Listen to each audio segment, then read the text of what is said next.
બાળકો છે બેટા, ગરીબ બાળકો. તમારા બાળકોને શિક્ષણ પહેલા આપજો બેટા. શું પહેલા આપવાનું છે? તમારા બાળકોને શિક્ષણ પહેલા આપવું પડશે. હું મેળી તો આવી છું તમારા ગામમાં બેટા, તમને તારવા માટે આવી છું, પણ તમારા બાળકોને તમારે શિક્ષણ પહેલા આપવું પડશે બેટા.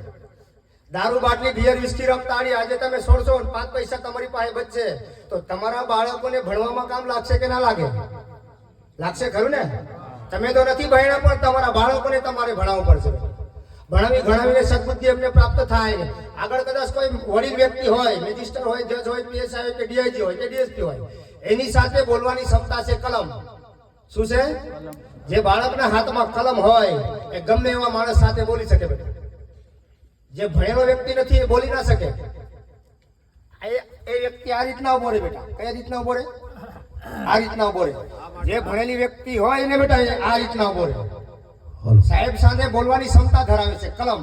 શું ધરાવે છે? બરોબર. તો તમારે દારૂ બાટલી બિયર વિસ્કી રામ તાળીથી દૂર રહેવાનું છે. તો હું મેળી તમારા ગામમાં આવું. આમણઝરમાં તો મંદિર છે બરોબર, પણ રામબા ગામમાં ગામની બહાર મારું મંદિર રહેશે બેટા. કદાચ ભૂવો મરી જાય ને જગતમાં તો આ રામબા ગામમાં મંદિર અમર રહેશે મારું. તમે કોઈ જગતમાં જીવતા નથી રહેવાના બેટા, પણ તમે સત્કર્મ કરશો ને બેટા તો હું મેળી શમશાનના માટે મારા બાળકોને લેવા આવું. બાકી કદાચ મારા ભુવાજીનો હું જીભ કાપીને કદાચ હું તમને લોહીનો દર્શન આપતી હોય ને બેટા, રક્ષા કરવાની જવાબદારી પણ મારી છે બરોબર. બેસતા વર્ષના દિવસે પણ મારા દીકરાને મેં જીભને ઉડાવી મૂકી બેટા, પણ લોહી ઘટવા નહીં દઉં.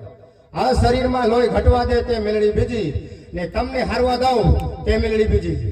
બરોબર. ખાલી ભાવ ભક્તિથી કાર્ય કરતા રહેજો બેટા. જગતમાં હરેક વ્યક્તિએ ગુરુ કરવું જરૂરી.